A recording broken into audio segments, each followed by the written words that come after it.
like to call to order the meeting of March 1st, 2016. Would you all please stand for the invocation and pledge allegiance to the flag?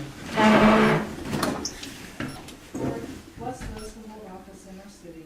Help them to do their work in a spirit of wisdom, kindness, and justice, and to use their authority to serve our citizens faithfully. In your name we pray. Amen. I pledge allegiance to the flag of the United States of America and to the republic for which it stands, one nation under God, indivisible, with liberty and justice for all. Got rolling all pretty good. Here. Here. Here. Here. Here. Here. Here. Blaisdell? Y'all received the meeting minutes from February 16th. Any questions, comments on those? If not, they'll stand as presented. We have no communications this evening, no reports to go over. Jack, you wanted to address council? We'll dive right in. Once again, on behalf of the Columbiana Area Chamber of Commerce, I'd like to ask for the city's blessings to run an all-day program on the 4th of July in Firestone Park. We have, starting with a fishing derby early in the morning, we have that, canoe races, games for the kids, pet parade, skydivers, ice cream eating contest, watermelon eating contest. We have an all-day program with fireworks culminating at night. And once again, I'd like to get the city's blessing to do this. July 4th on a Monday this year, so if we would get rained out on the Monday, we'd like to carry it over for the following Saturday. That way we could run our full all-day events. So. Okay. Thank you. We have a motion? I'll move that we approve the request by the chamber. I'll second that motion. Any comment? Deanne? Yes. Sauter? Yes. McBain? Yes. Yes. Hobbs? Yes. Noel? Yes. So that's a backup date of the 9th, right? Yeah.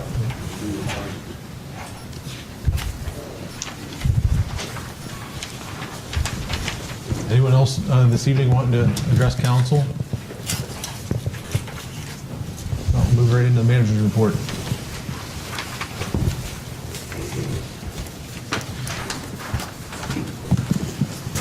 The contract between City of Columbiana and Fairfield Township is up, and that is on the agenda as one of the new business items.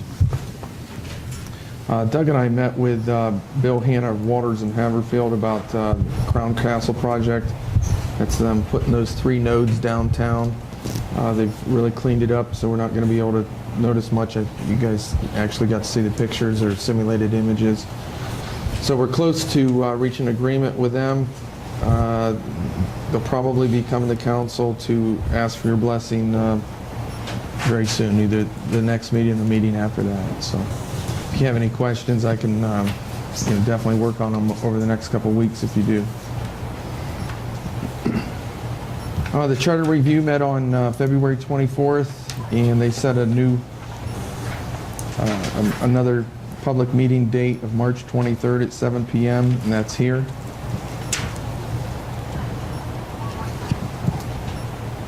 Did get some news on the water treatment plant. Assuming that everything goes as planned this next week or so, and we can get everything to USDA and it's a favorable review, we should be advertising for the plant in March and have a pre-bid meeting in early April and open the bids on April. So we're back. We slid a little bit back to the original PER we were up, we were thinking we were going to get a full construction season, but we're slid right back to the old target of May to June start digging. So the good news is we're going to be digging soon. Is there anything we need to do with the USDA to help ensure that happens? Just that I continue to talk to them. So I put an ordinance on the agenda authorizing me to sign the CHIP agreement. That's where Commissioner Waggle was here last week. We're talking about that. The exhibit that you have on there is technically it's still a draft, but it will be finalized before the second reading. And then I'm in the process of working on with Mark Brothers. The city had proposed in 2006 of looking at another industrial park site. He's got 40 acres that we're going to submit to Site Ohio certification program. That's a new program this year, and I did get the property in there. It's basically to increase the state's portfolio of available industrial, manufacturing, and commercial locations. They're really looking for fully finished, ready to go properties, which, as you know, that doesn't quite meet that, but we still want to get in the on their radar anyways, in case somebody's looking. I see Attorney Rob Ruffard's here. He contacted me about the quiet zone last week. He had said that his client Dave Flynn is interested in paying attorney Mike Dolan to handle the quiet zone application process for Columbiana. Mike Dolan's the guy that showed us around up there in the Cleveland area, Cleveland City Brook Park, around the various quiet zones. And Attorney Ruffard also said that if there was a fee, if the notice of intent was not waived, that his client would also pay for that. So they're offering to pay for the preparation of the application and the notice of intent. So that kind of takes away of our obligations that we were concerned about in late December, early January. And I told Attorney Ruffard that I would give you this overview. I will also plan on meeting that April 1st deadline of submitting it to Omega for any grant opportunities there.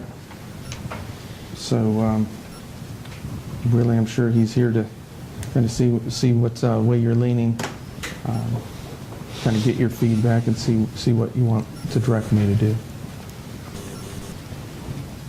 So that'll take us through the grants. That'll take us through the initial engineering by Norfolk and Southern Right. with no cost to us, and we're still not obligated. Correct. Do you want to come on If I up? may, Lance, I don't want to interrupt. Sure. Manager Yeah, I'm done. report, Yep. But my name is Robert Ruffard. I'm attorney for David Flynn. And I'm here tonight reflecting back, as Lance mentioned in December, this body's concern was financial exposure. And my client's desire then was to receive an indication from council as to their feelings about the project. And now that those financial concerns have been alleviated in terms of council, I believe that what this project needs, as Lance mentioned in his report, is how does council feel they wish to proceed?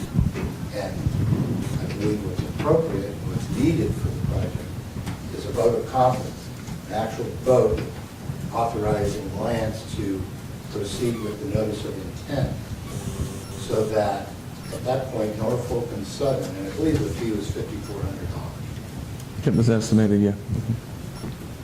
And that gives Norfolk Southern the ability to study the tree crossing and give us an idea of the cost, correct, Lance? Yes. And as Lance and some of the members of council found out, on the trip to Cleveland, there's various stages of equipment that's necessary because no two crossings are really alike. So I guess I'm requesting that the council actually, on a motion, vote for the project going forward, proceeding as Lance has outlined. And I'm here to answer any other questions that council may have before you make that vote of confidence. I know that several of you had talked about potentially having some type of public meeting or something. We could always do that in tandem with this, if that's what you were willing to do, and I could do some type of presentation if you like. But I think the idea of moving the next step makes sense.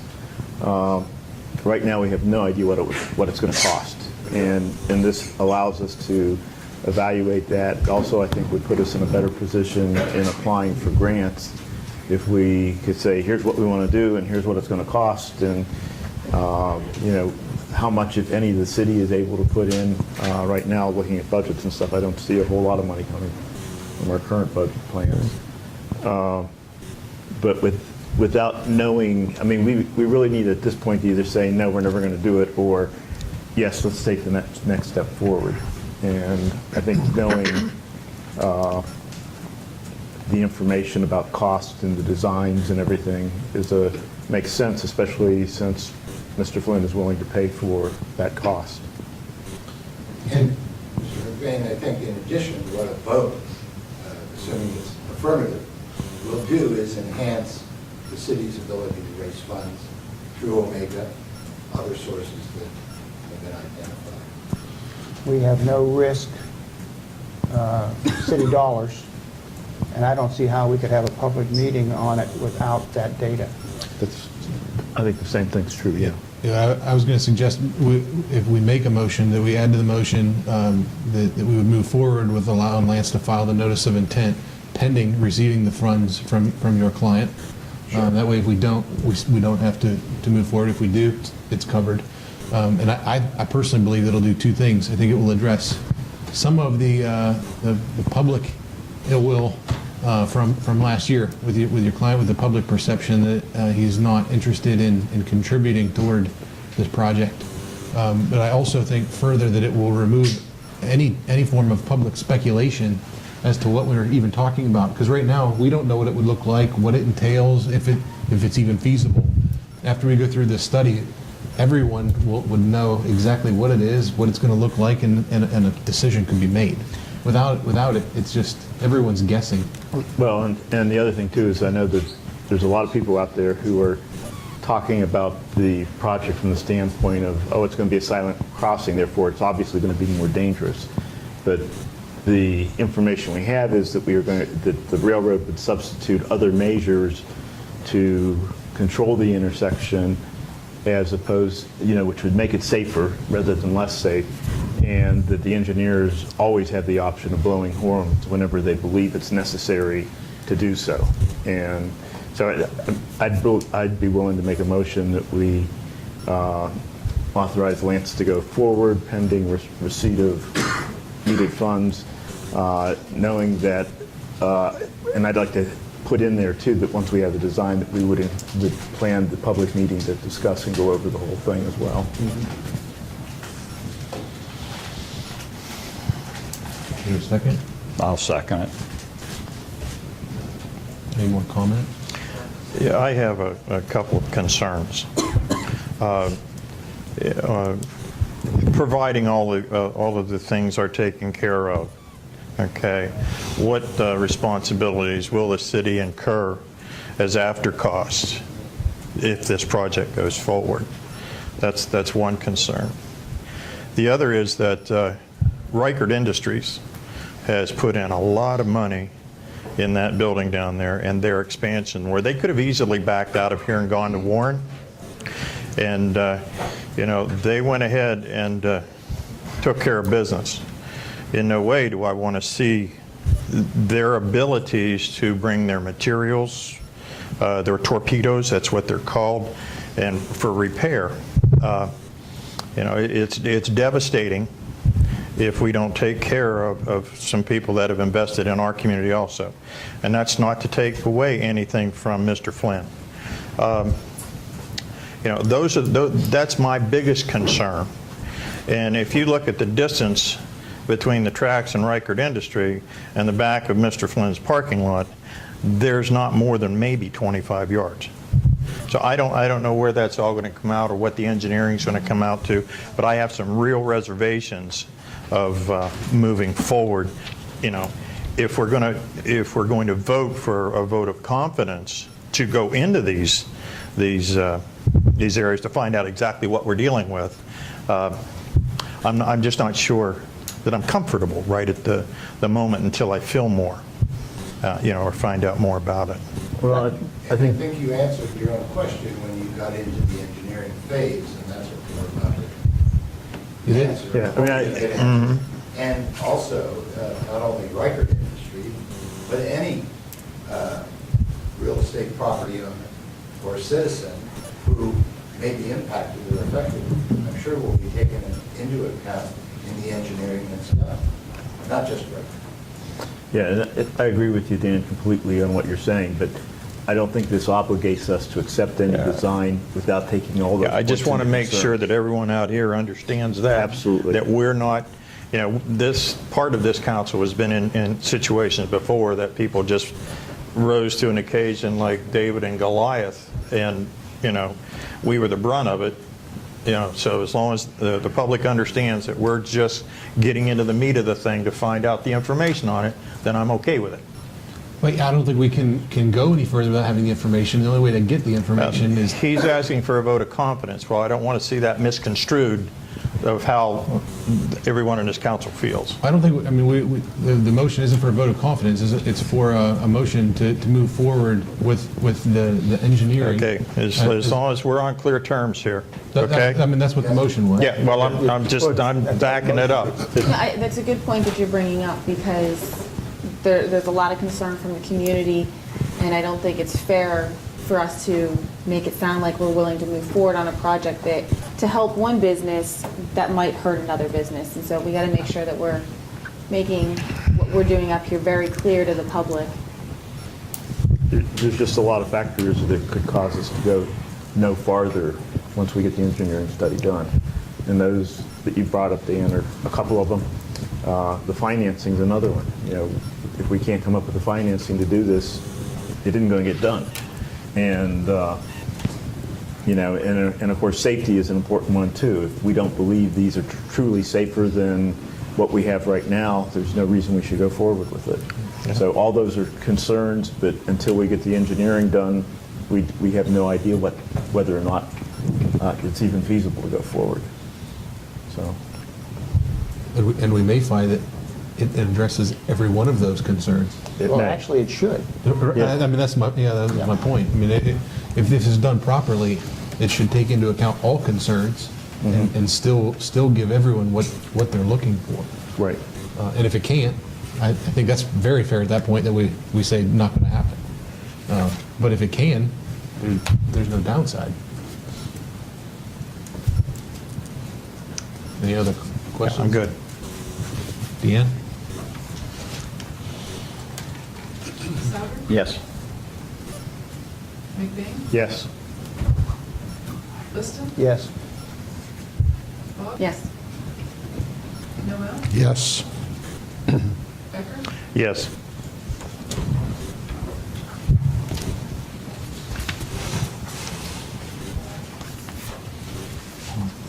Can you go on your manager's report? Yeah, I have one little small thing as far as the adding to the budget talks. I know several of you asked me about storm. I don't have any storm of any significance in here, stormwater projects. However, I am working on something to maybe address our stormwater issues and come to this council within the next couple of months with a couple ideas. So, but this budget that we're about to talk about does not cover that. The fire department report, and then that's all I've got.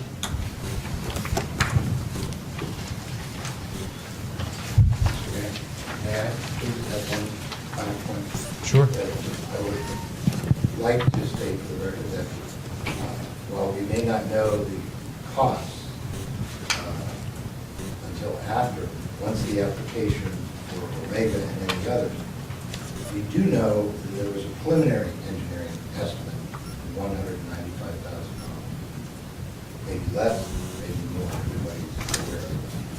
But if an exact amount should be mentioned in the application, I think any board that might be considering whether or not to grant funds, I think it would be helpful if that specific amount might be used rather than just say nothing. I would say that we, at that point though, if we don't truly know what it's going to cost, and we apply for 195 and it's 600, then we look like fools.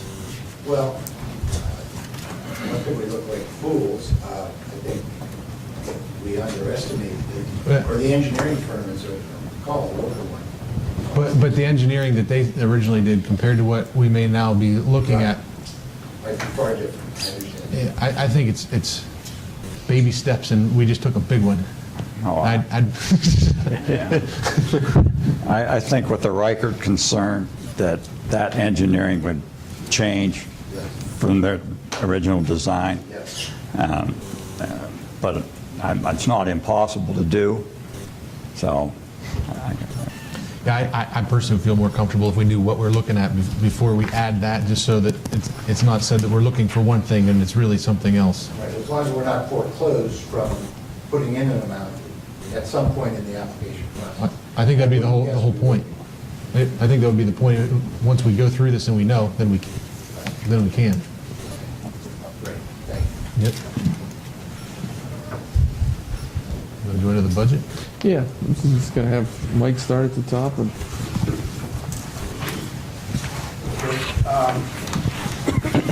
For those that are new on council, first time looking at the budget, the first page you see is a summary of all our funds that we have. I'd like to note that, some of these funds are dormant, some of them are trust funds, some of them are reserves that don't even have any activity. So some of those funds we're just really going to go through very quickly. The major funds, I'm just pretty much going to point out the major items that we're planning on doing that we put in the budget this year. And we have all our supervisors here. I'd like to thank them for coming tonight. But if there's any questions, please ask them while we're on that fund. And these guys are the ones that can explain it probably better than I can. Okay, starting with the general fund. The general fund is basically in two parts. There's, before we start, again, each of these funds, what's listed at the top are the revenues that we're bringing in, and then below are the expenses. Okay, the general fund, 60% of it is the police. The police have a separate page, and we'll go over that. And it also consists of the administrative parts of the mayor, council, party council, some of the dispatchers, and then some of the employees are charged there too. But the revenues are pretty much the same as what we've seen the last couple of years. There's really nothing really major in there to point out. Starting with the wages on the salaries and the mayor and administrative, it's up a little bit this year, but that's because of, if you notice, under the salary and wages, it says city managers 1 month and finance director 1 month. There was a request by the state auditors that part of our salaries should be being charged to the general fund, which in the past they were not. They were charged to other different, split up between the different funds. So that is going to increase that a little bit. The expenses, these are for the administrative part of it. And the only thing that it's really, I did bump up the transfer to the cemetery by $13,500. And that's because we had a pretty bad year in the cemetery trying to move some things around. But down at the bottom, there's a summary as to where the ending balance was for the year, the projected receipts, the projected expenditures, and then our ending balance at 2016. And then there's, it shows the surplus or shortfall. The general fund this year, we're looking at it pretty much breaking even. The next page is the police. Can I ask you just a general question? Sure. We'll use this one right here. You got $226,000, the actual balance at 2015. Right. Where does that money sit? Well, basically in the checking account. I mean, the money we have money in investments and we have money in the checking account, which is used, for daily operations. So it's all, the checking account is all made up of all the different funds. And also some of the money that's in investments were from various funds that had money that we could invest. Okay, I guess my general question is, there's a lot of money sitting in the balances coming out of 2015. Yeah. And how much of that money is invested and how much is sitting in a non-interest-bearing account somewhere? Well, that would be that balance, that ending balance at $225,000. I'd have to double check our investments. I have the investments with me, but I can get you a breakdown of all the different investments that we have. Right now, we don't have too many. We have it's a Cedars account with Huntington Bank, and we have some money market funds with Farmers. And that's pretty much all we've been invested in lately, because there's really not, the interest rates haven't done anything for the last 5 or 6 years, and there really was. No, but if you're pulling anything at all with this kind of money sitting around, it's going to be something. Yeah. If nothing else, it'll pay the Huntington debt we have on the credit card. And there is, if you notice, there is some interest income up top. Investment interest on investments. In 14, we got $8,000. In 15, we got $13,000, and then projected for 12.5 again for 16. So there is money going into there from investments. Okay, I guess what I'd like to ask is that you take a look at it and get as much money out of the liquidity of a checkbook and get it into something. I mean, any kind of a decent, I don't want to say a decent fund, any kind of an interest-bearing account is going to give you the liquidity that you would have in a checkbook, but you're going to at least get something back. Right, but with CDs, you got to be careful, because if you take them out for 1 year or 2 years, if you take them out early, then you're going to pay a penalty. You pay a penalty, but I'm not even talking necessarily CDs. If you just do money market accounts, which is totally liquid, you can draw that instantly. Right.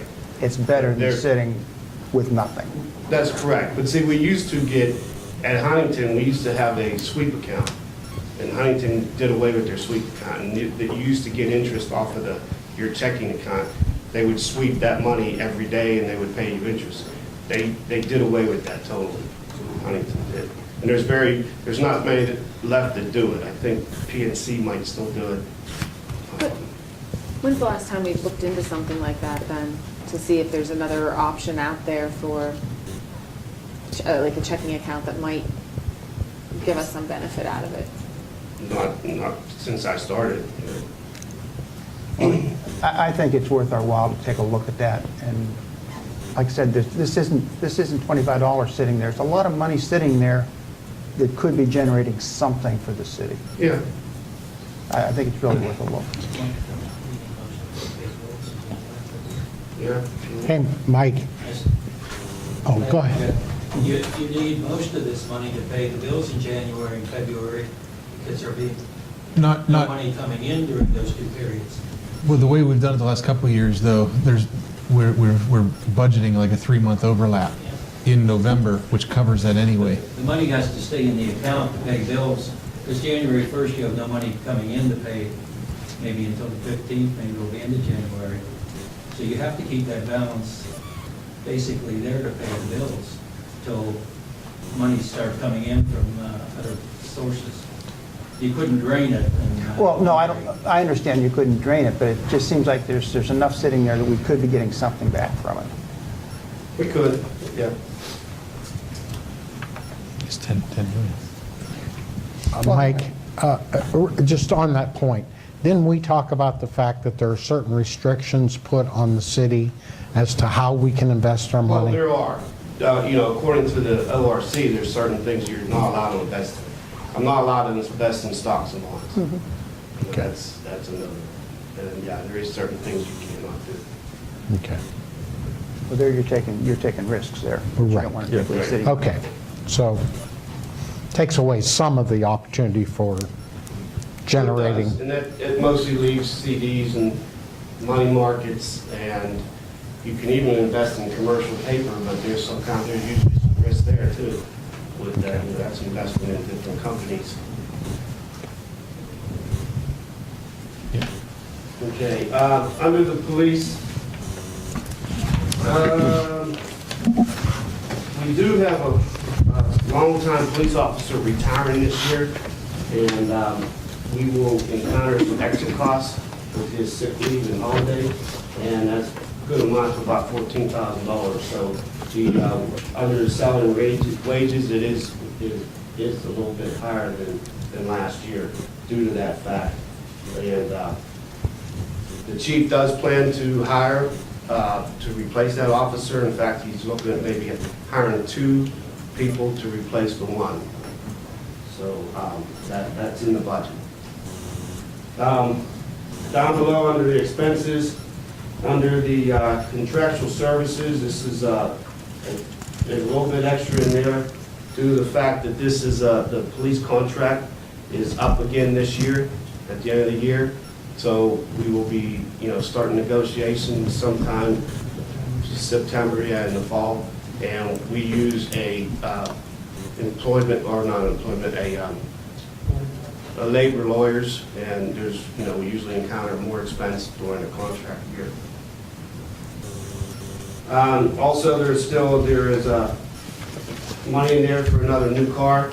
We usually buy a new car every year, and there's a little bit extra in the equipment. The chief would like to buy some tasers, which are $1,300 each, a speed monitor, and he would like a new computer for his office also. And we usually put some money in grant expenditures. In case he applies for a grant and gets a grant, there's usually some type of a match. If you have to match the money that you're getting. So there's money in the match. The next page, you can skip, that's the fire that we used to pay out of the general fund, we'll do that anymore. The next one is the street. The streets revenues are pretty restricted. We only get money from the motor vehicle license tax and the gasoline tax. This year, the way we changed health insurance, every fund gets charged the health insurance cost for the people working in that department. And so when we take the money, the portion that they pay from their paycheck for the insurance goes back into that fund. So that's what you see, that employee health insurance payments. And so that's revenues going in from the employees paying for the insurance. And last year, if you recall, we only started that in April. Actually in May. First 4 months, we were still under the self-funding. And one of the things about this fund, and the same with the cemetery and park, most of the expenses are wages. The wages and benefits, in the street department is about 92% of their budget. So there's they don't spend very much in that fund. And this year I did not put any money in there for paving out of this fund. There's money we have set aside for paving, but there will be none coming from this fund here. State Highway Fund, again, we get money from motor vehicles and gasoline tax, and usually whatever we get in, we spend and that money goes towards the purchase of road salt. And that $22,000 isn't even enough to cover the salt, but this year, we may be lucking out. How much more do we have? Are we committed? 400 ton we have to buy. Yeah, we have to buy 400 more ton that we're already committed to buy, but we may not even do a summer fill this year, depending, if we don't get too much more snow, we may not even have to do that. Cemetery fund generates your money from the sale of graves and interments, and it's also supplemented from the general fund. And I put a little bit extra in there this year. And again, the biggest expense out of here is the wages and benefits. It's running around 94–95% is on the wage part. The expenses, you can see, are not very much. And this fund, we had a bad year last year. I was looking at that, and a lot of it had to do with the summer help. And we're looking at maybe switching up some of the help, summer help between paying out of cemetery and the park. Park fund gets a lot of different revenues. You can see pool tickets, season passes, rentals, concession stand, and this year also we're getting that donation of $9,500. That's coming from the Joy of Christmas, and that's already earmarked. If you look down below under building repairs, that money is earmarked for the men's bathroom at Pavilion number 4. They're going to make that, they're going to fix that, make it handicap accessible, and so that money is really already earmarked for that specific project. And then again, this fund is also supplemented through the general fund. There is some things planned in the park, but we'll get to those later. They're coming out of the capital projects fund. And if you also notice, last year it shows like the preventive rentals doubled. Well, what happened is we started charging a deposit, if you recall, and so we brought in more money, but we also paid out $32,000 in refunds. So that is down below under the refunded pavilions. That's why it shows nothing in 14, because we weren't taking deposits in 14. And again, the park, it kind of depends on the weather. If there's a good summer or not. You can see last year their balance went up a little bit. The year before they lost money. If they have a wet summer, the pool usually doesn't do good. It's hard to cut grass.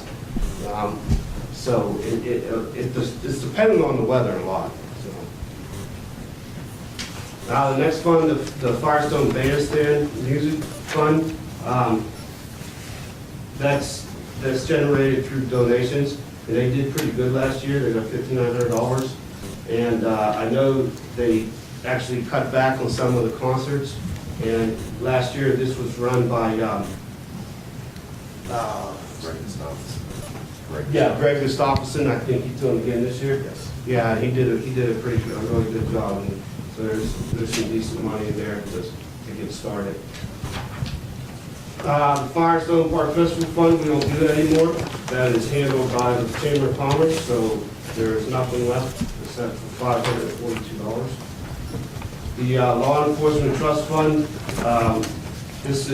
we haven't used this fund in years. It's money gets in there when items are confiscated by the county and our police department, but we haven't seen anything in years.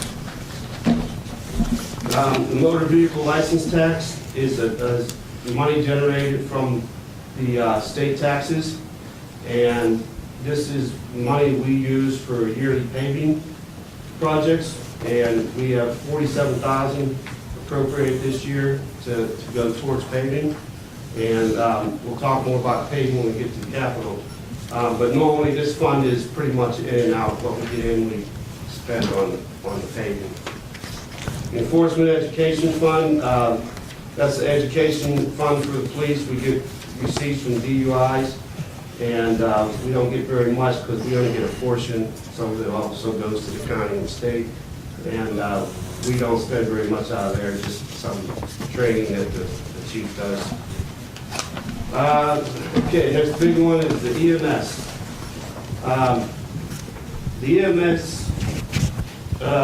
is showing a projected loss, but he's really not, has too much to spend this year, except the biggest problem here is the loss of revenue.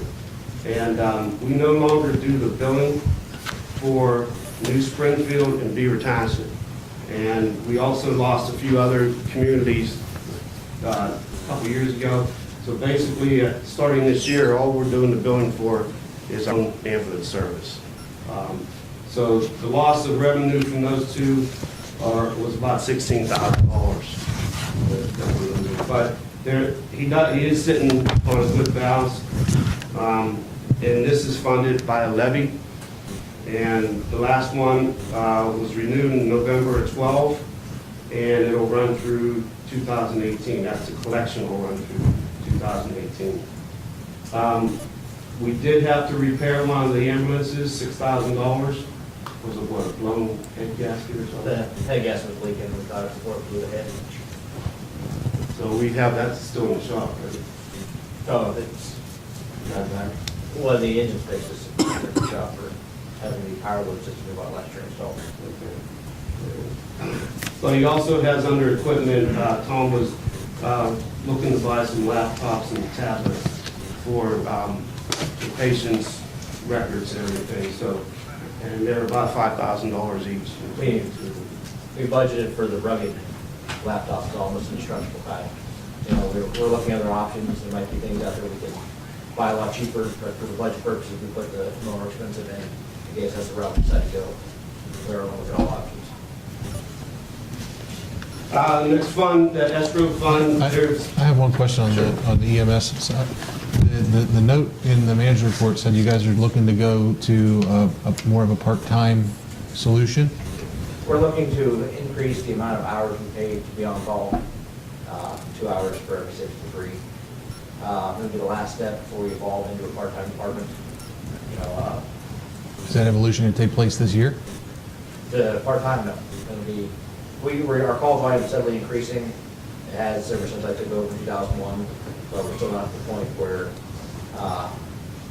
we're busy enough to pay somebody 24 hours a day a year. Like I said, we're getting closer. It's just with the way the department runs, every so many years we get into a law where people, you know, have other commitments, so we have to change where we pay to kind of entice them to work. It started off when we first started in '78, nobody was paid for anything. They just ran for free. Then that worked for several years. Then people started doing other things, so they started getting paid to be paid per call, and then that worked for a while. Then they evolved to being paid on call or for calls. Then in 2004, it evolved into being paid to be on call and for calls. So this is the next step before we eventually get to the hour for hour pay. So right now, if they don't run any calls for the 6-hour shift, they're on call, they only get 3 hours paid. and I did put a little extra in the wages and benefits, as you can see. Yeah, we counted for that. It was like 75,000, right? While we're on it, could you speak just briefly on the proposing freezing the pay scales and giving pay raises to individuals instead of raising the entire pay scale will allow individuals to be paid based on longevity? Yes. Right now, we have the pay ordinance has a list of pay scales starting off from inexperienced. Then if you hire somebody who's inexperienced, they go to a middle wage, then they go to a top wage. And then there's also a spot where if you hire somebody with experience, they start off at the middle wage and then progress to the top. But every time a pay raise is granted to the department, every number on that scale jumps up. Mm-hmm. And so everybody at the top level, the experience level, is making the same. I got a guy in the department that's been here 25 years, making the exact same as a guy who was hired last year that went through all the steps, and they're both making the exact same. So the ordinance would say the same, and if council deemed to give the department 2% pay raise, it'd be added to the individual at the experience level, and the pay scale itself wouldn't move. Otherwise, what will happen is, say, we get 2% pay raises for the next 10 years, everybody's top wage is going to be, $17.55 it is now, plus 20%. So by doing it this way, That makes a lot of assumptions, though, that there'd be raises. But it's, but by freezing it, that takes away the assumptions. If there are wages, it will go individuals, and if somebody's been here 10 years, they're making more than somebody's been here 2 years. How many employees are there? 28. Is there any way to go to merit rather than longevity? Yeah, I mean, it's basically, the reason I use the term longevity is, right now, like I said, the guy that was hired last year is making the exact same per hour as the guy that's been here 25 years. So if you freeze the top out rate, which in the new scale will be 1540, you know, if say every year we got a pay raise, you know, a guy that's been here 10 years has 1540 plus 10 years of pay raises. A guy that's been here 5 years has 1540 plus 5-year pay raises. So it kind of spreads out how much they make at the top. Whereas if we just keep giving a pay raise to that ordinance, you know, every single paramedic would be topping out higher and higher. Every year, our entire pay scale, our payroll will go up 2%. Whereas by freezing the pay rates, you have different levels. We proposed this back in 2002 or 2003, and had it been approved then, we'd have probably saved about $80,000 in payroll. Because I'd have some paramedics right now making 13, because back then it was 12 something an hour. We have some making 13, some making 15, some making 17, instead of everybody making 17.55. So it kind of, you know, right now if somebody retires and we hire somebody to replace them, they're making the exact same wage. So this kind of allows the pay scale to stay frozen, and then if there's pay raise granted, it's given the individual. Something to consider. Any more questions on any of this? I understand it. Okay, the next fund, the escrow fund, there is no revenue. What this is there is no revenue that comes into this fund anymore. This was revenue that was put aside for that land that the city owns at 40 and 8 out of 14. And the taxes that we pay, out of that $1,400 that we paid last year, about $1,200 was for the assessments on the water and sewer lines that ran out there. So it is taxable. We cannot exempt it because it is not being used for any kind of governmental purposes. So the money is like, after the assessments, we'd still have to pay the taxes on that property, about $200 to, or no, around I think $300 a year would be with the real estate. That's real estate tax. Capital improvements. This is a big fund.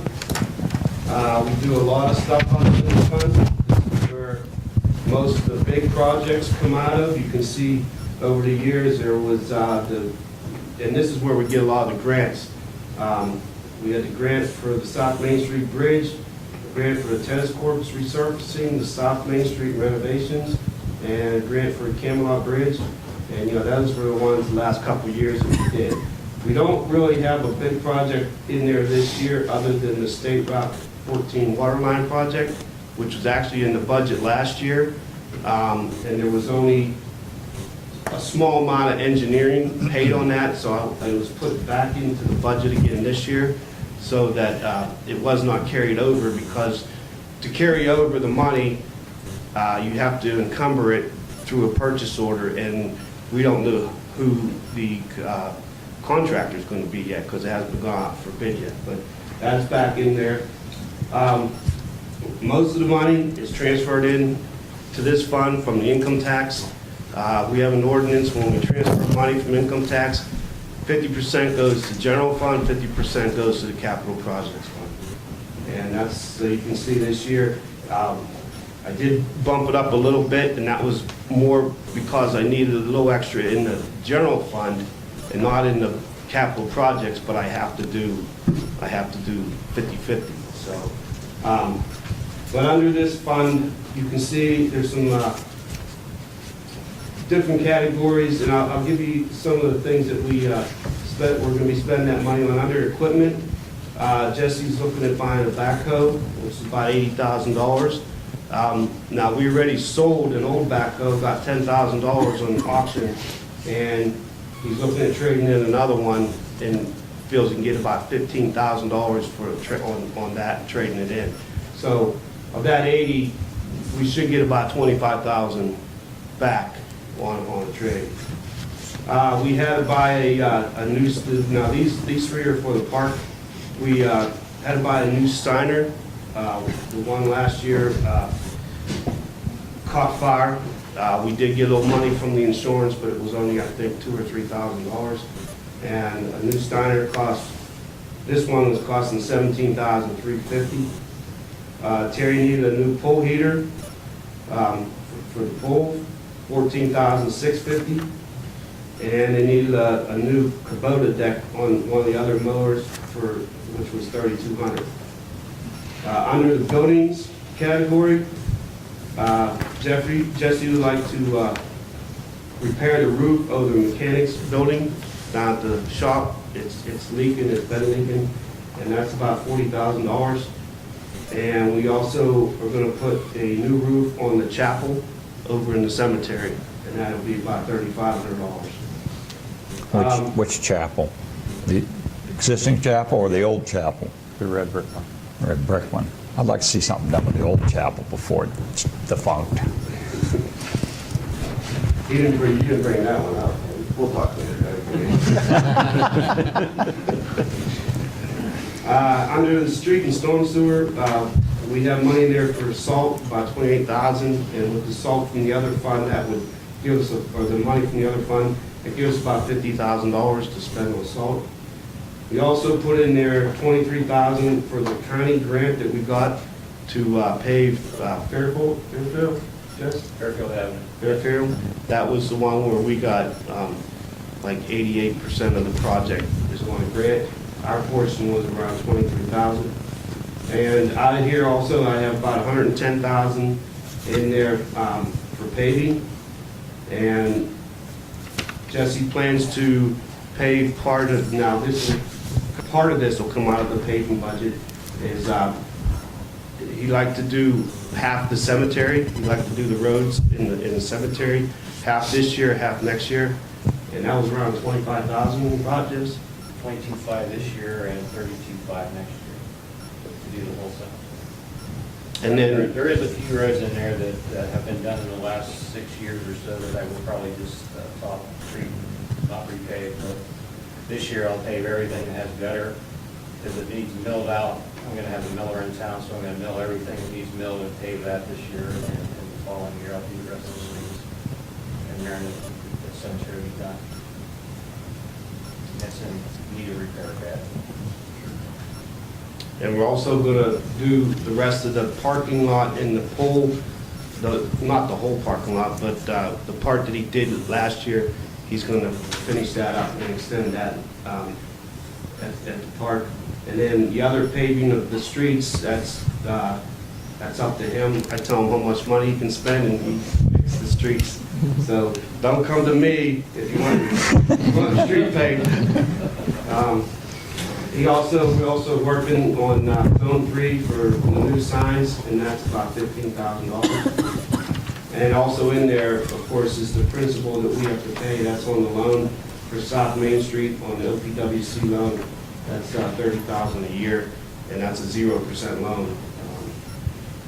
And so that's some of the bigger projects that we have planned this year. And then, of course, we do have money in there for other smaller ones. Stuff that comes up, that on occasion you just don't know and needs fixed.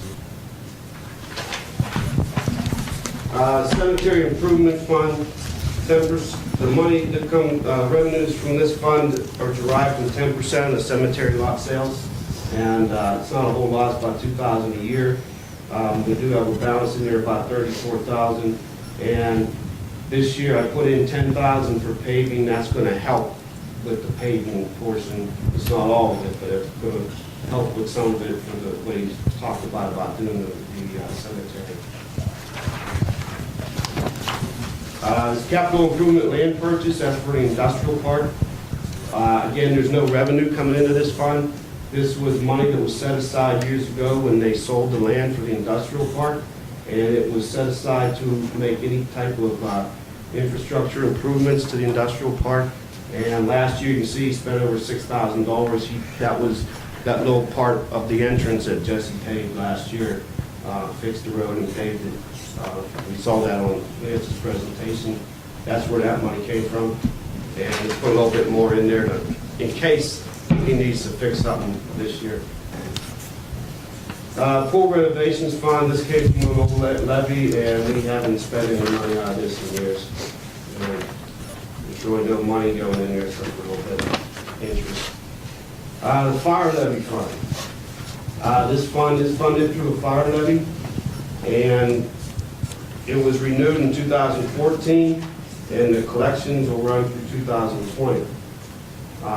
We also get money from the Fairfield Township contract, and I know that's on the agenda tonight also.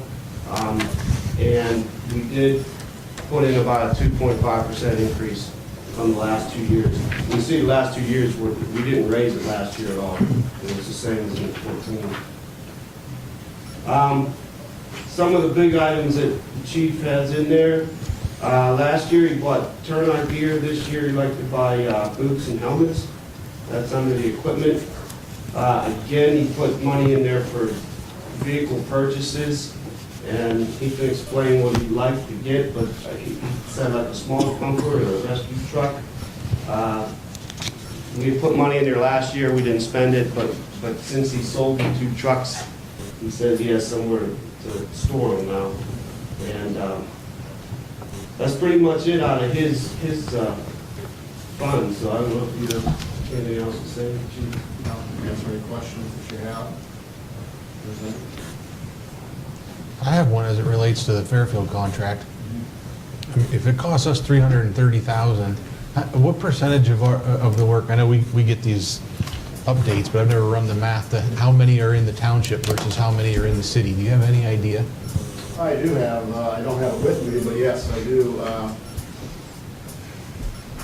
I keep track of that, so I do have that, yes. Is it more than about 15%? Because that's what they're paying us out of our cost of operating the fire department. It's, I would say it's more than 15%. Yeah, I've wondered that for years, why we charge them so little compared to what, I mean, we go and buy a new truck and we didn't even raise their costs. I mean, but it's I mean, that whole cost is falling back on the Columbiana taxpayer, and they're getting the same benefit with zero increase. Something for council to consider, because I mean, I think that if we're going to provide that type of service, we should charge accordingly. We should probably take the quantity of calls proportional and take our budget and come up with a cost more attuned to what it's actually costing per call.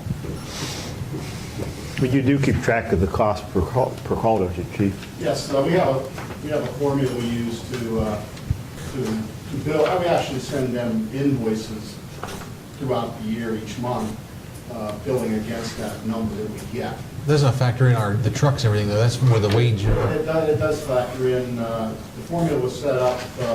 It factors in the cost of the call, and I think it's right around $611 per run.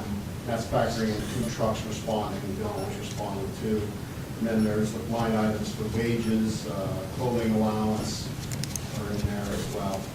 So it's a formula that was developed prior to Mike being there, we used to get to that number.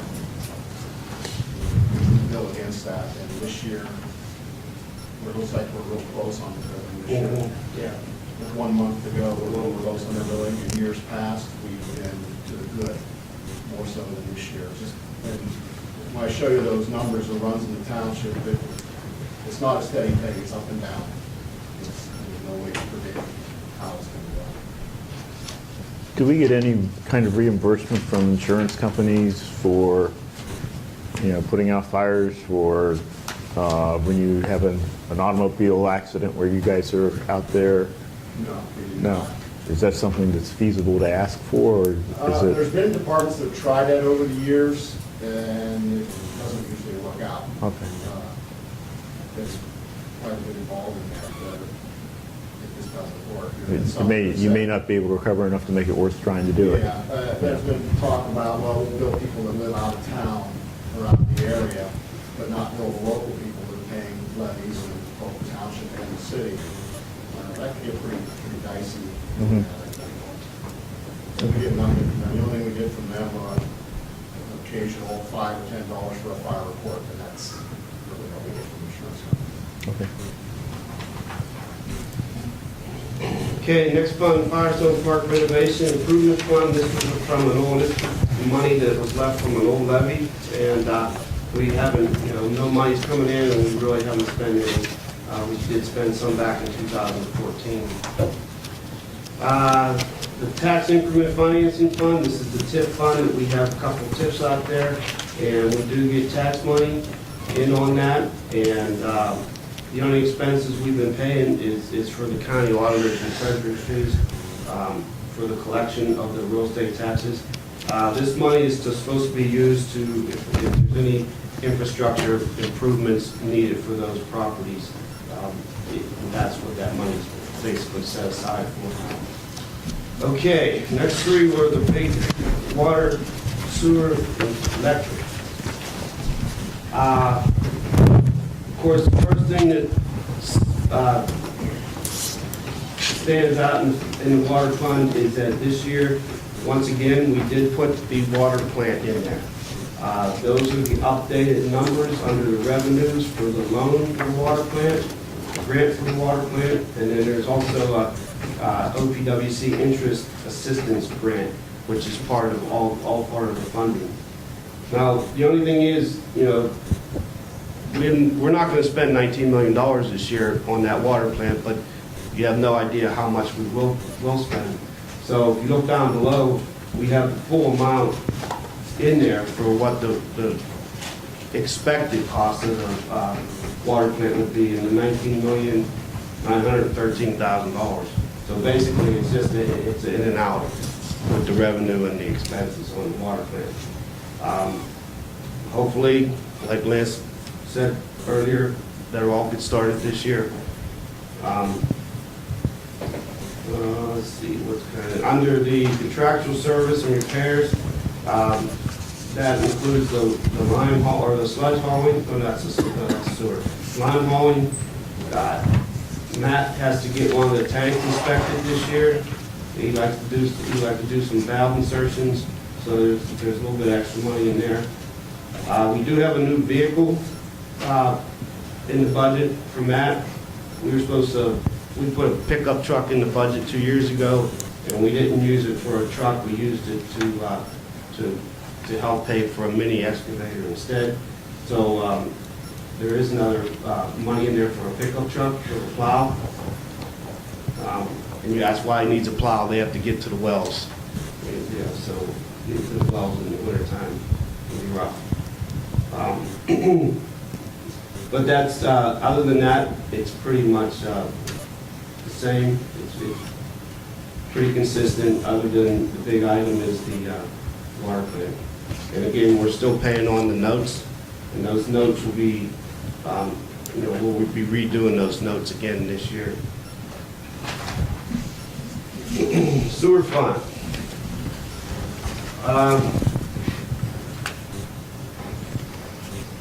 As far as the sewer fund, I put a little extra in the wages and benefits.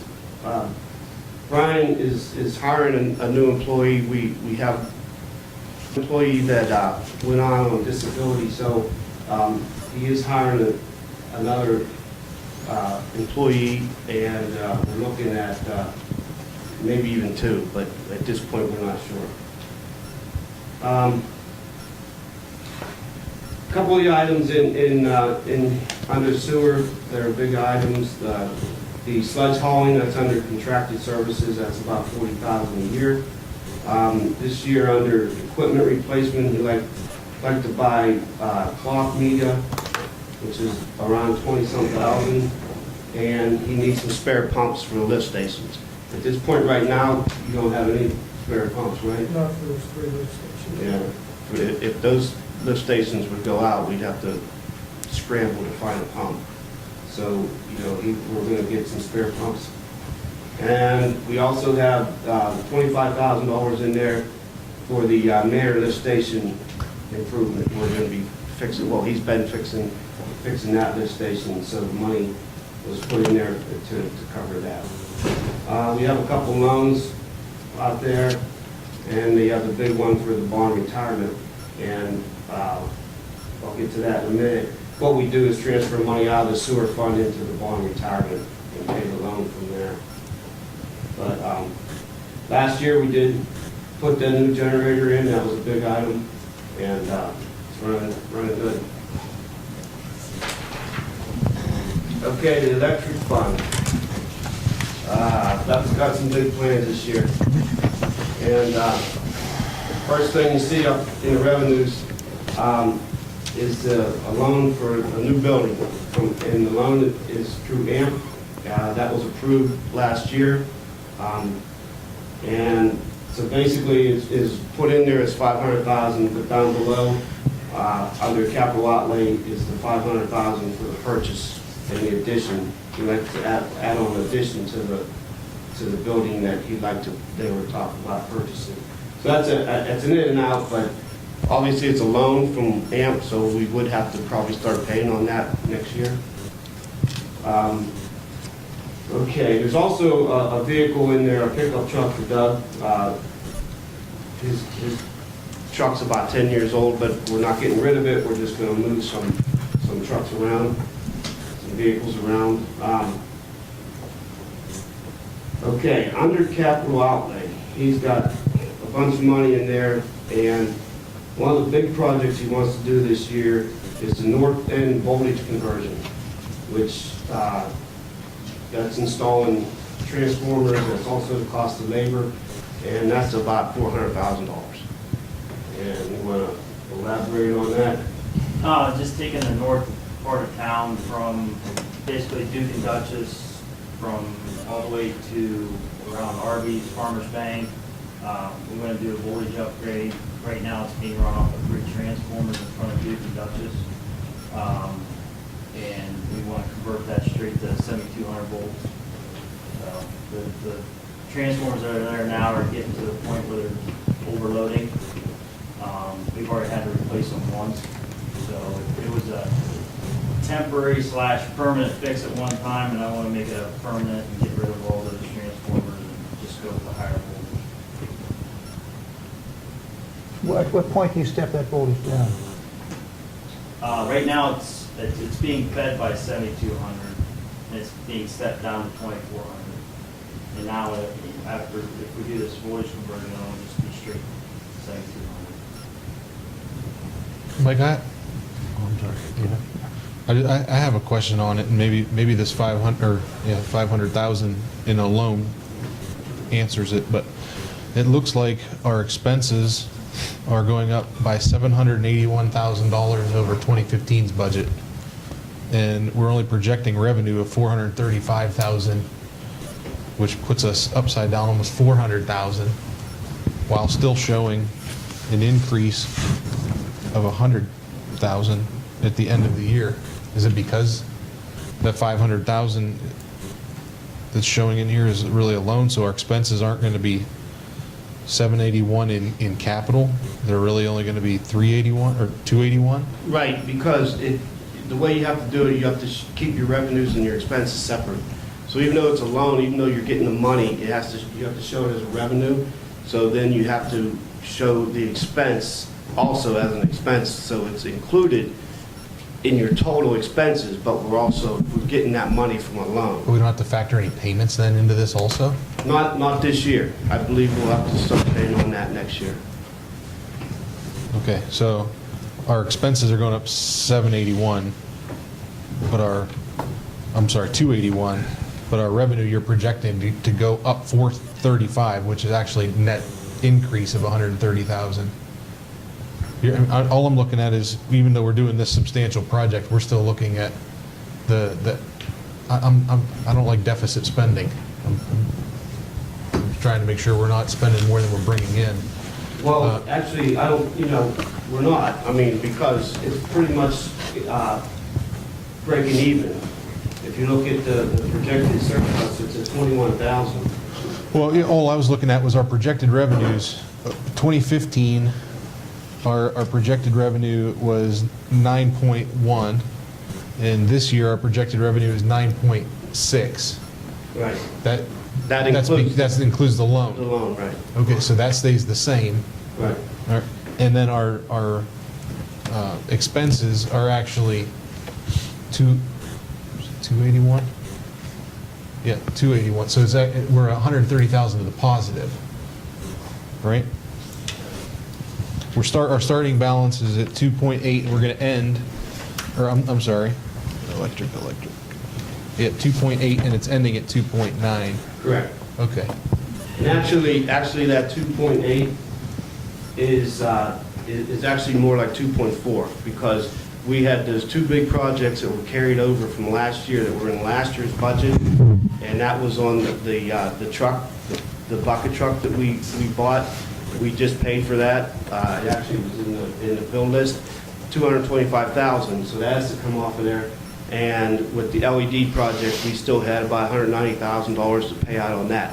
And that was in last year's budget, and that was carried over. So there's about $400,000 that really, that 2.8, it should be, it's overstated, basically. It's because the actual dollars aren't being spent until this year. But it was budgeted for last year and carried over. Okay. Okay. But he has a couple other, I mean, there is some other fairly big projects under the utility extension. He also wanted to do upgrade of the fiber optics, and that's to help with, they want to upgrade the SCADA system at the substations. And also under the substations, he wants to do this testing of the south sub this year. We did the testing of the north sub this year, so basically the same thing. That's about 30,000. He would like to get a north sub regulator, which is 30,000, and the SCADA system is about 70,000. So that there's like 140,000 in the substation for that.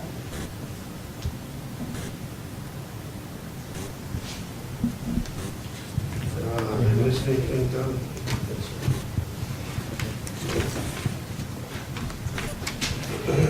Okay, these next ones are just some reserves. The rest of this we should get through pretty quick. That's the wastewater treatment plant surplus fund, and there's no money going in, no money going out. That's money that's set aside that for future debt obligations if needed. And the bond retirement fund, that's also for the wastewater. This is to paying the bonds on when the new wastewater was built 10 years ago. And we transfer the money in from the sewer fund, and then we just pay the bond out of this fund. So it's pretty much it. It's just that those are, the numbers we're paying on the bond are the actual dollars amount from the loan payments. The wastewater reserve fund, we had to set this fund up for the wastewater when the wastewater plant was built, and it was done over 10 years. And last year was the last year we had a transfer in that. So this money, we no longer have to make that transfer. That money that's in there now, the $372,351, is the exact amount that it would be due in the year 2045, which is the last year that we would pay on the water, or the wastewater. And I won't be here to make that payment. Oh, come on. You have to wheel me in. Guaranteed deposit fund, that's on the deposits we get for the utilities.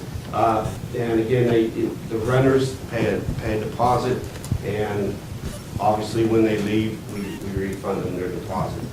Or if they have an outstanding balance, we apply that deposit to the outstanding balance, and if there's anything left, they would get the difference. So it's kind of hard to predict how much we're going to pay out, but we did do a little bit more last year than we did the previous year. The police pension is funded by a levy, but it's not enough to cover the expenses, so we do subsidize this through the general fund. And it's pretty much, we subsidize what we need to cover the pension, and we usually pay out about $125,000 in pension costs And this is to the OPNF pension fund. Law enforcement continuous training is just, there's very little money in there. Again, the chief uses this for in-house police training, and we only really get reimbursed from, if he does do some training, then we will get reimbursed. You see, in 14, we got nothing, 15, we got $2,000. So I just put in another $2,000 in case he wants to do some more training this year. The income tax fund, income tax has been doing pretty good the last couple of years.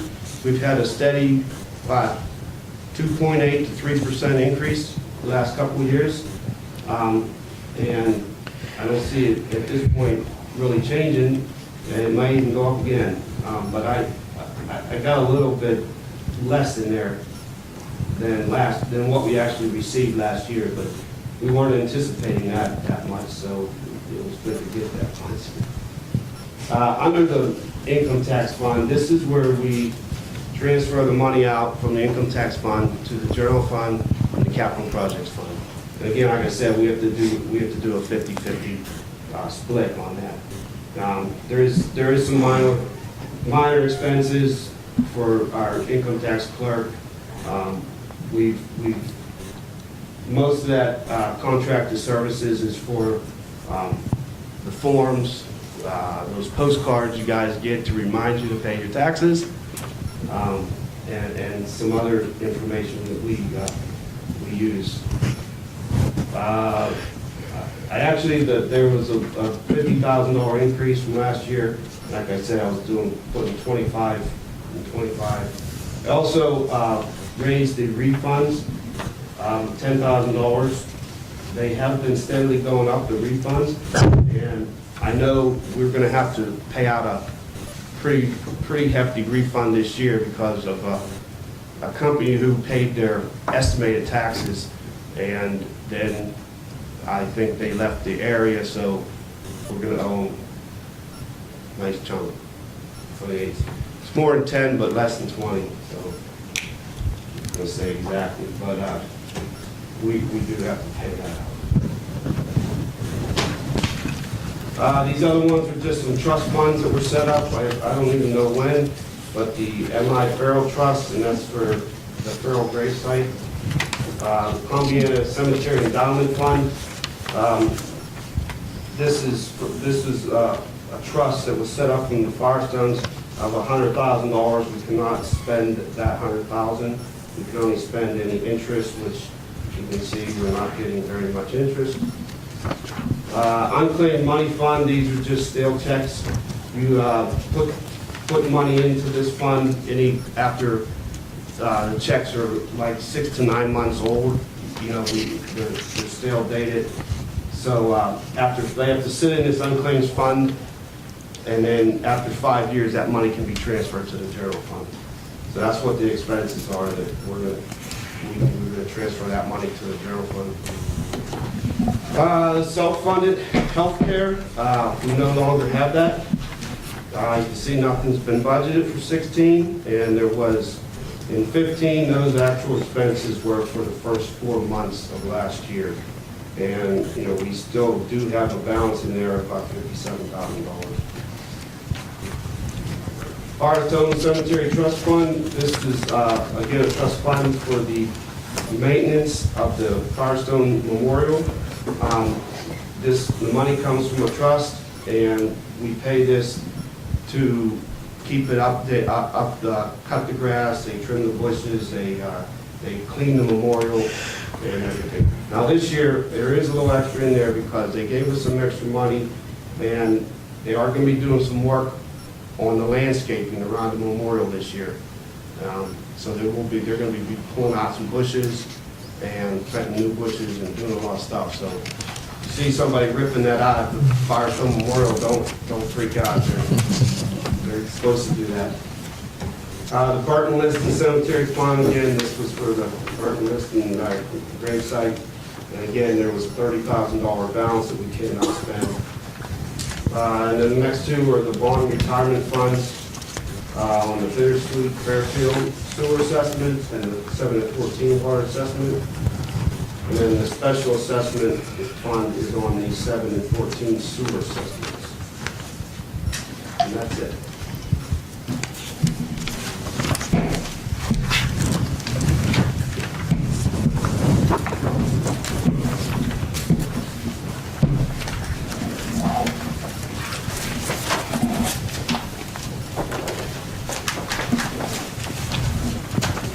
Chief Garrity,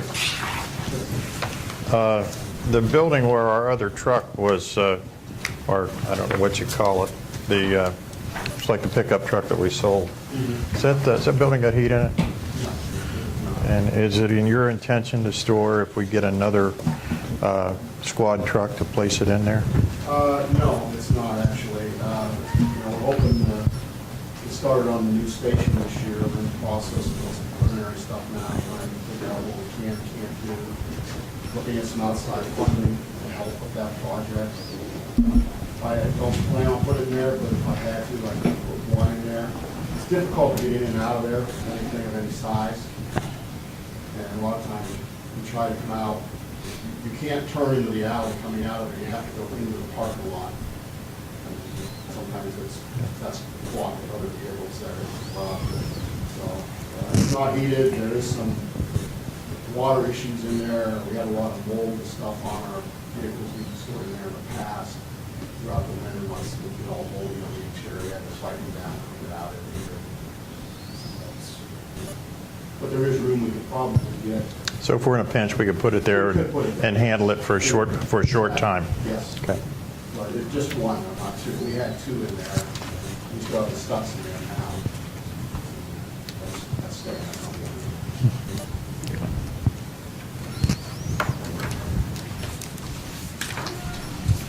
Any other comments on the budget? This is my first time sitting in on one of those. That was it was lengthy, but you know what? You were very informative with how you were explaining it, so thank you. There's a lot of information in there. Yeah, Mike does a good job and sits down with all the supervisors, and it's really good to get input from them. Thank you, guys. Do they take you out to lunch, Mike, afterwards? No. I'm waiting to see if it passes. Well, I'm kind of curious of where you're going to, your very nice-looking pickup truck that you're going to replace, where it's going to head off to and within the city, I've seen what you drive. It's very nice. I thought it might go to Terry down there, the hand-me-down kid. That's 2017.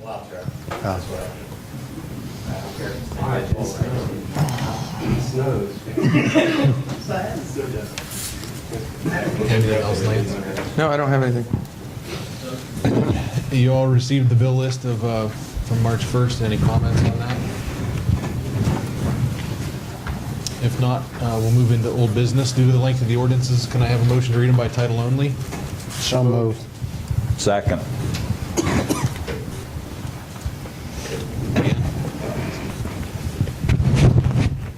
Yes. Liston? Yes. Boggs? Yes. Yes. Becker? Yes. Souter? Yes. Resolution number 16-R-489, second reading. A resolution authorizing the city manager to enter into a contract with the District Advisory Council of the Columbiana County, Ohio Health District for providing public health services. So moved. A second. Any comments? Deanne? Liston? Yes. Boggs? Yes. Noel? Yes. Becker? Yes. Souter? Yes. Yes. Moving on to new business, ordinance number 16-0-2855, first reading.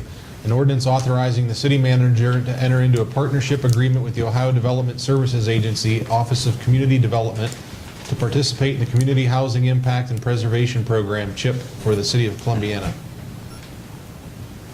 So moved. Second. Any comment?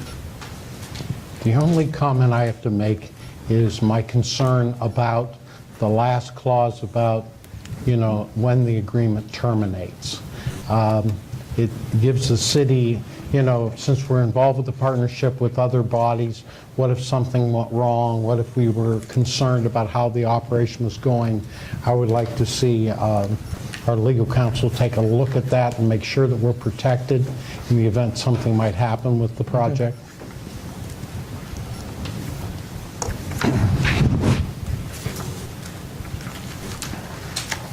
Any other comments?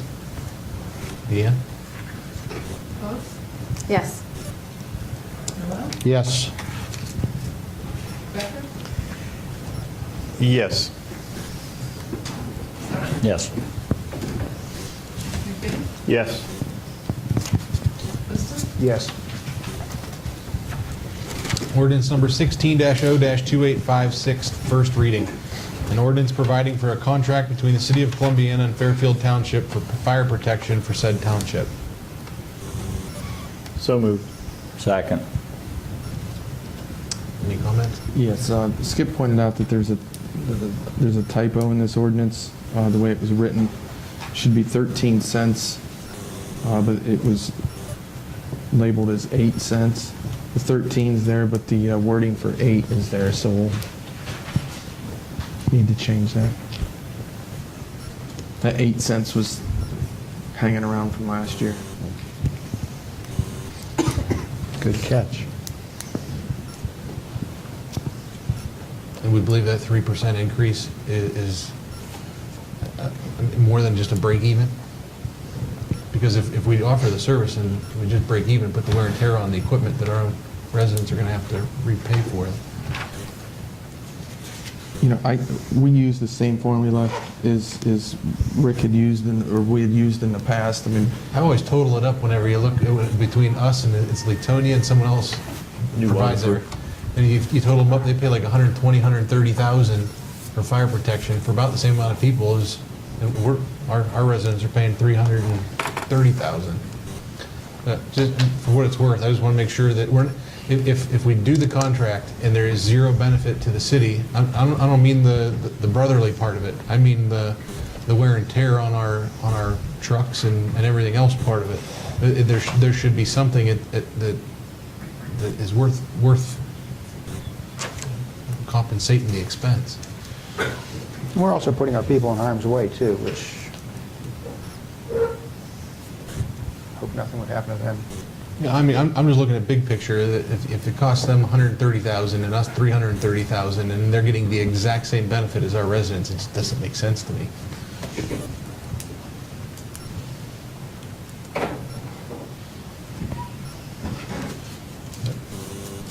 Maybe that's something we should look at in the future, And we have a second reading too, I just wanted to bring that up. Yeah, it makes sense. I think we should be very fair and reasonable, but I think that we're not on the fair and reasonable end. I think we're on the very bottom end of that deal. Any other comments? Deanne? Noel? Yes. Becker? Yes. Sauer? Yes. McBain? Yes. Liston? Yes. Votes? Yes. Ordinance number 16-0-2857, first reading. An ordinance to make appropriations for current expenses and other expenditures of the City of Columbiana, State of Ohio, for the year 2016 and ending December 31st, 2016. So moved. Second. Any comments? Deanne? Becker? Yes. Sauer? Yes. McBain? Yes. Liston? Yes. Votes? Yes. Noel? Yes. Ordinance number 16-0-2858, first reading. An ordinance transferring $2 million from the income tax fund, $1 million to the general fund, and $1 million to the capital improvement fund, all for the payment of current expenses as they may arise. So moved. Second? Any comments? Deanne? Souter? Yes. McBain? Yes. Liston? Yes. Fox? Yes. Noel? Yes. Becker? Yes.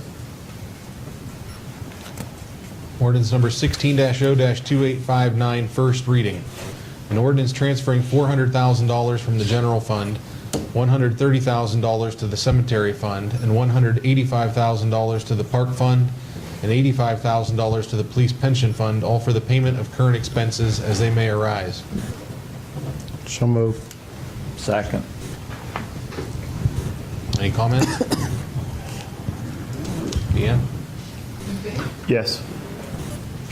Liston? Yes. Fox? Yes. Noel? Yes. Becker? Yes. Souter? Yes. Will there be any action after? Any council comments? I just want to point out that track season is going to be starting here Monday, and there's going to be a lot of people from both Heartland and Columbiana athletes. They're going to be out there running the sidewalks and also the roads where they are not able to be on sidewalks. So just keep your eyes open. I know both the coach, I'm one of the coaches, but I know the coaches from the other school district as well. We do ask our athletes to follow all the safety standards, but it would be nice just to make sure that people are not unaware, that they are unaware of what's going on out there. Anything else? I'd just like to comment that it seems like over the last few months, if you come into Columbiana, the downtown part on a Saturday night, we are seeing the streets filled with cars.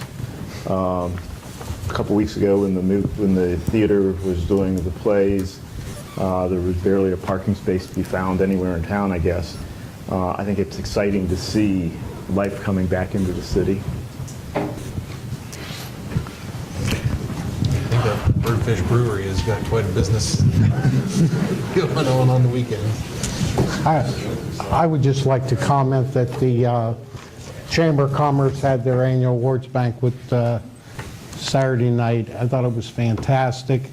I think over 200 people were there. It was a great event. I think people that did not live in the city were commenting about how many great things are happening here. I want to congratulate Deanne for her work putting that together.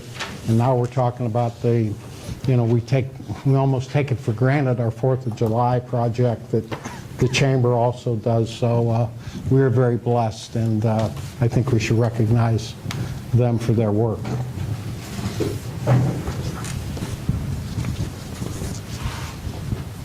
Any other comments?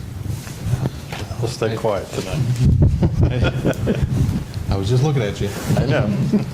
I need a motion to go into executive session for the discussion of pending litigation and the discussion of purchase of property. So moved. Seconded. Deanne? Liston? Yes. Fox? Yes. Noel? Yes. Yes. Yes. Yes. Need a motion to come out of executive session. So moved. Second. Deanne? Fox? Yes. Noel? Yes. Becker? Yes. Souter? Yes. McBain? Yes. Sure.